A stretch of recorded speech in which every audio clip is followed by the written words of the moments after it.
Hello, everybody.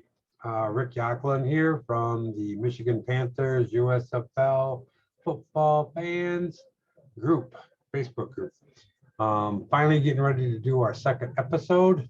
Was going to try and do it yesterday, just didn't quite get around to having the time, but we will get this going.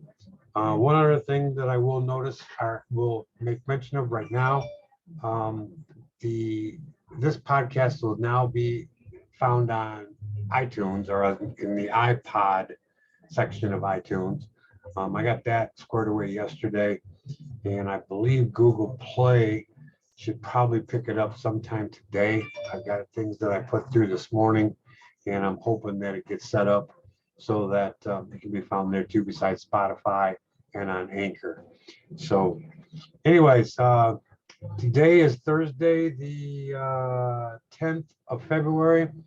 I made a couple of posts in the last couple of days on the Facebook group in regards to um, finally coming to fruition and kind of find out some information what was going on. I had a couple of people turn around and ask questions, one of them being about the fact of when are the teams going to be playing, when are they going to come back to the individual states. And before we get into all that, let's start with the fact that I'm really excited that the USFL is coming back. Back in the day when USFL first came out, I was living in California at the time. And of course, being from the state of Michigan, everybody made fun of me because we had the lowly Lions. And of course, they were miserable, and they've been miserable since the Ford family took over the team in 1962. At 1 year old, I do not remember 1957 and the last Lions championship. So when the USFL came into play, me being in Southern California, um, I did see a lot of Rams games at the time. But people made fun of me because I was, a Lions guy from Detroit, or from the Flint area anyways, but from Michigan.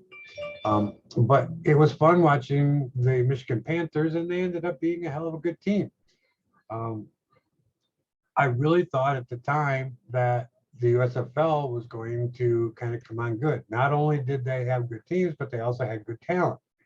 Jim Kelly, um, uh, Bobby Abear, Herschel Walker, um, Steve Young.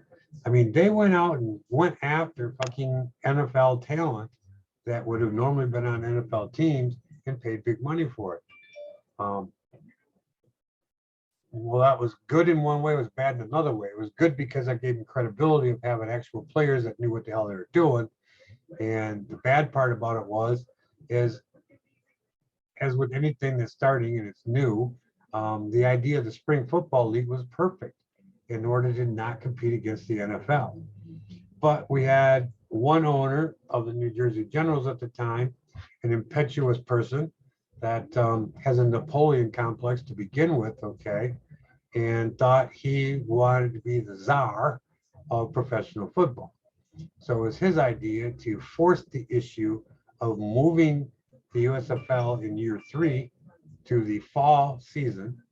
And he's the idiot that decided that the USFL needed to sue the NFL in regards to antitrust laws.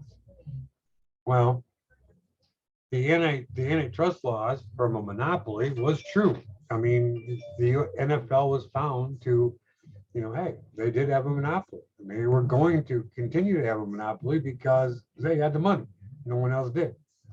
The court did rule that the NFL did violate antitrust laws, but they only allowed a settlement of $1, which did absolutely nothing and bankrupted the USFL. I mean, it's ridiculous that they wanted to do that, but that was the idea by the midget wanting to be, the czar of football, basically, is all I can say. I mean, I never did respect Trump, and I still don't. But he was an idiot that forced that issue because they had something that could have been still into effect right now, and we would have football year round. So neither here nor there on that, but that's a little bit of the brief history. The coming back, what they're doing right now with the USFL, I think is kind of sharp. I like the fact that they're bringing back 8 team names, quote unquote, from the original league. As far as I know, and I haven't been able to find anything specifically about this, but I don't believe individual teams have owners yet. The USFL is coming together basically with the idea that they're going to be a spring league. And by now, you know that Fox has partnered with them and they are actually a part owner of the league. Enough so that I believe they've invested $150 million over the first 3 seasons. In addition, NBC's partnered with Fox and they will be broadcasting games. So Fox will have them, NBC will have them, Peacock Network will have them, and Fox Sports 1. Generally, games are going to be on Saturday and Sunday, but there is an opening there for Friday and Monday games as well. And the unique thing about this, which takes us back to the original Super Bowl years, for some of you that are old enough to remember Super Bowl 1 and 2, those 2, well, I guess they were Super Bowls. They were championship games before it became officially Super Bowl, but those 2 games, first 2 games, were broadcast by both CBS and NBC. And Fox and NBC are going to be doing that with the opening telecast of the USFL. And it's going to be Birmingham versus New Jersey. And that's going to be on April 16th, I think it was, at 7:30 p.m. That'll be the first game, televised game of the season. But one of the questions that was asked of me was the fact of, where are teams going to play? Well, with the concept that the USFL is trying to do with this right now is they are going to house the first season or 2 in Birmingham area. They've got 2 fields, Legion Field and whatever the other new field is down there, that will house all the games. And I've got something here that I'll read in a moment to kind of go over and give you a little bit of a background as to why I think they're doing this. But it does make sense because they're going to have a smaller roster than the NFL does. Their player pool is probably going to be different from, well, I know it's going to be different than what the NFL pool is. And because the XFL is scheduled to come back next year, anybody that signs a contract with the USFL is going to be tied to them. They're not going to be able to jump to the XFL. However, if they were to get called to the NFL, they have an excuse, or they're welcome to go to the NFL. So, excuse me. So it is going to be kind of a good thing to see that happen. One person asked me, hey, when Michigan comes back to Michigan, where are they going to play? It'd probably be the Silverdome, or not Silverdome. I'm sorry, that's where it used to be played, Ford Field. I'm not so sure that's going to fly, because I don't think that this USFL endeavor is going to want to run into the NFL in that way. That's not saying it won't, but on the other end of the deal, do you really want to have an expansion franchise going into some place like Ford Field, allowing the Ford family and the Lions to make money off the rental of the property, and they're not going to be able to sell tickets on a cheap enough price point that they're going to be able to pack that field? I mean, this is going to be a different thing being the spring football. It's going to take a while for it to kick on. People that really like football are going to love it. And those of us that like to gamble on football, now that legalized gambling is out and you got apps on your phone or on your computer that you can use. I mean, I know this year myself, I had a great time just doing that all year long. But I think that's going to be a pretty big part of the thing that go there. Let me read you a little bit about how this is going to fly. Everybody wants to know basically, and I'm gonna have to read from my paper here, so excuse me for not having my eyes up all the time. But there is some confidence in the fact that the USFL is doing it right this time. And having the partnership with the television networks and having guaranteed television resources, I guess I would say, besides the fact that that Fox has partnered as part owner, um, the league's going to be a little bit different. Um, everybody's going to be, well, let me see if I can read this. Players will be paid $600 a week during training camp. Practice squad players will receive $1,500 a week with an active, while active roster members will receive $4,500 weekly. Additionally, there will be a bonus structure in place for team wins. This roughly comes out to $15,000 for the practice squad and $45,000 for the active roster as annual salaries, plus bonuses.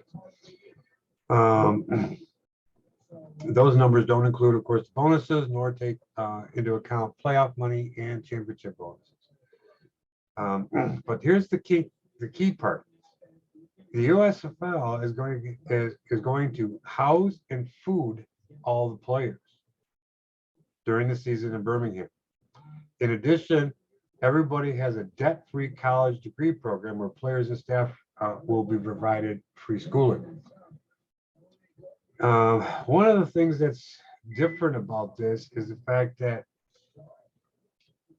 the USFL is going to be able to take some players that are not eligible for the NFL. And what I mean by that is, for example, this year, the USFL can draft players that have been out of high school for 1 year. Whereas the NFL has a thing where hardship, you have to go to the NFL for at least a period of time. You're not going to go directly from, like basketball, from high school to the pros. So we got that there.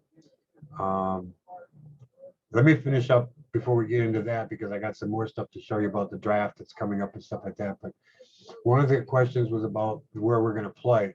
I really would think that when teams go back to their home markets, you're probably more likely to see college type environments, especially now that more colleges are serving alcohol beverages at their stadiums. I think that puts them into a situation where, let's say in Michigan, and I'm just going to, even though I'm a state fan, I'm just going to say Michigan State. That's a smaller stadium, only seats about 70,000 people. But if they can have drinking and stuff like that, there you're good. I don't see them using U of M. That's too big. Western, I attended Western back years ago. Okay, that stadium's not big enough because it's only got 3/4 of seats. So it's going to have to be someplace that's going to have a decent size, but I would think it would have to be somewhere in excess of 40, 50,000 minimum before they would even consider that. But let's take a quick break for a minute. And I'm taking a break because on the podcast, hopefully I'll end up having some advertisers that go along with this down the road. And by taking a pause now, I can pause both the recording of the YouTube channel as well as the podcast. And we'll be right back in just a couple seconds.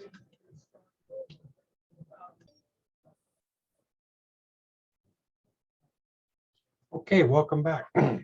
Rick again from the Michigan Panthers USFL fans podcast and YouTube channel. We talked about the idea of playing in Birmingham, I have a quote that I wanted to read to you in regards to the USFL, and the executive vice president of operations is Daryl Johnston, who used to play in the NFL, of course, for the Dallas Cowboys. And he says, the goal for this initial season is to hit the field. For season 2 is to get better and be great by season 3.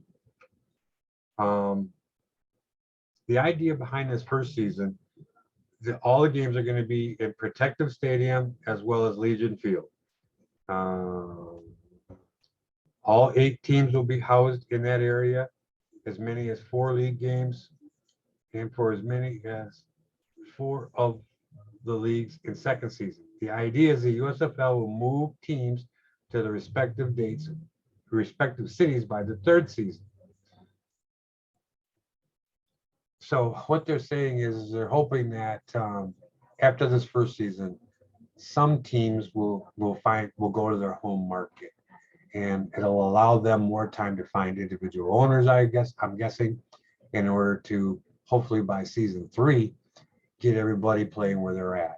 They've signed a 3-year agreement actually with Birmingham to the fact the Birmingham City Council and these 2 stadiums, so that if a worst case scenario comes, they can continue to play in a hub type of environment.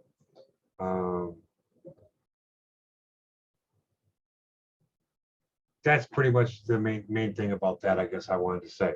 So we're not looking at anybody moving this year, with the chance being in year 2, there could be some teams playing in their home market. And one of the reasons they're doing this is because of travel costs. And it's going to be kind of a difficult thing for them to do when you got people scattered all over and you're on limited budgets. And if the Fox is partnering with these people with X number of dollars going into the league, who are the owners for these teams going to be? How deep pockets are they going to have?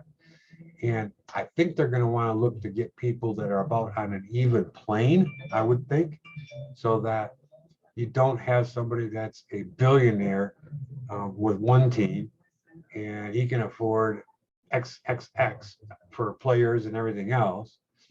And then you got the other teams in the bottom that are struggling, and they're going to have a hard time fielding a team against somebody that's got all the money, basically. So that's the first part about that.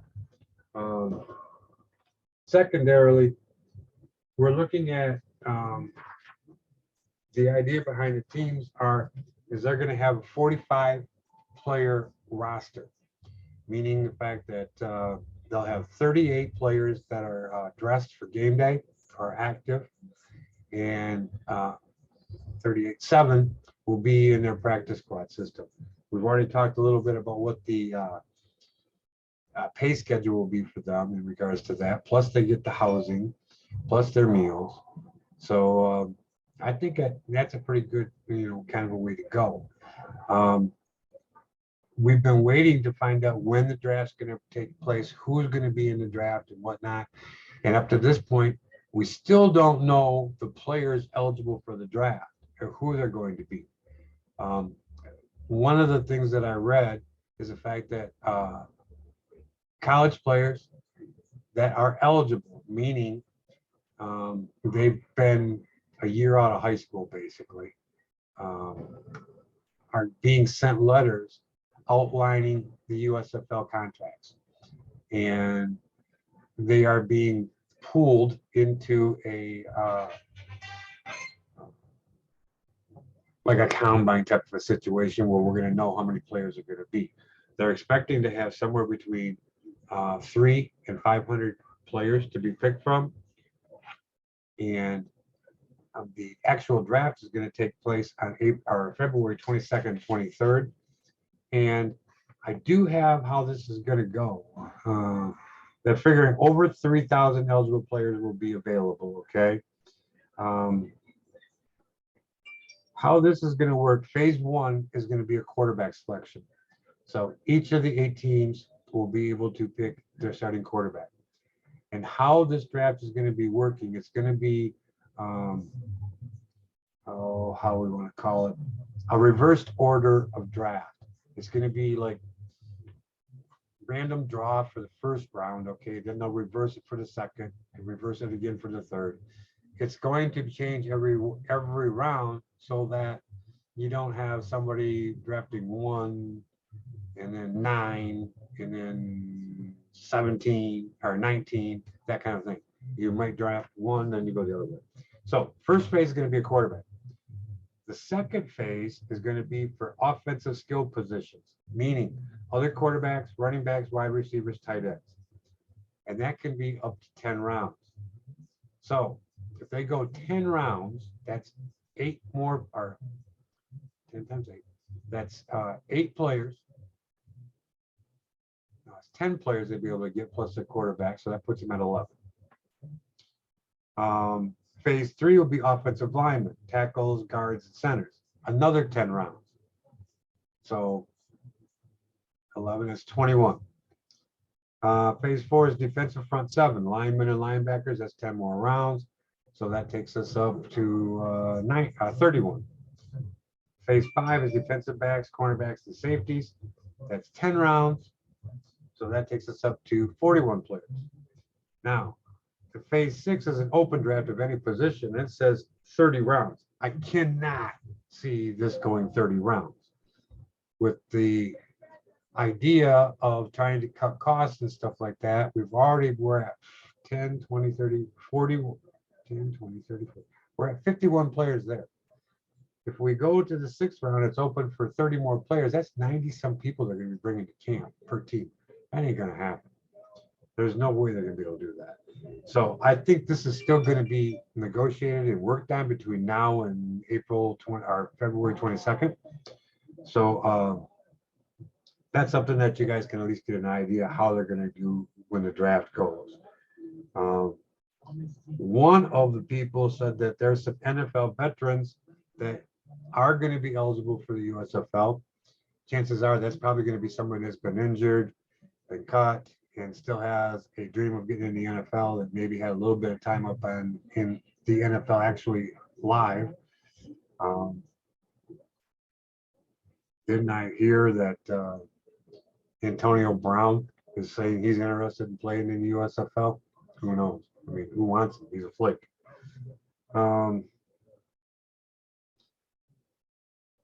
Also, the USFL can dip into the college pool earlier than the NFL by signing underclassmen who want to go pro. I mentioned that earlier, okay? The league will allow any player to be eligible if they graduated from high school in 2020 or earlier. So basically they're saying for this year, 2 years out of high school.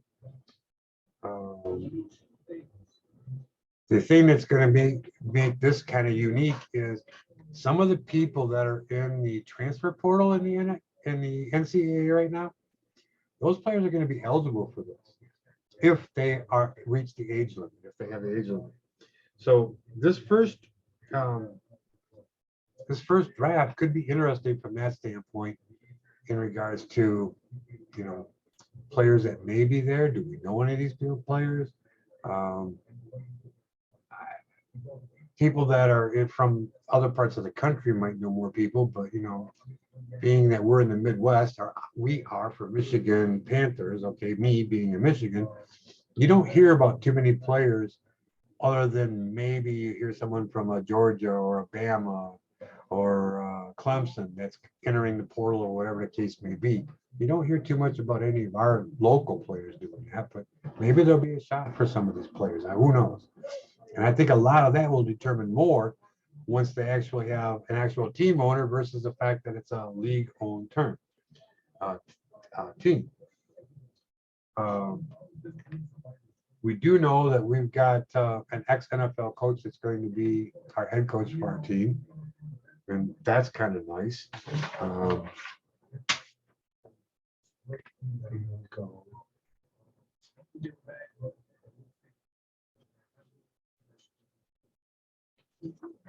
No, whatever. I can't find it now. But we've got him, Fisher, is going to be our head coach, you know, from when he was with the Titans and the Rams, I believe. So, you know, at least we got some NFL background in there. And some of the other coaches I've seen have actually had pretty good college coaching for careers. So the coaching is not going to be bad. It's going to be what's the talent going to be on the field.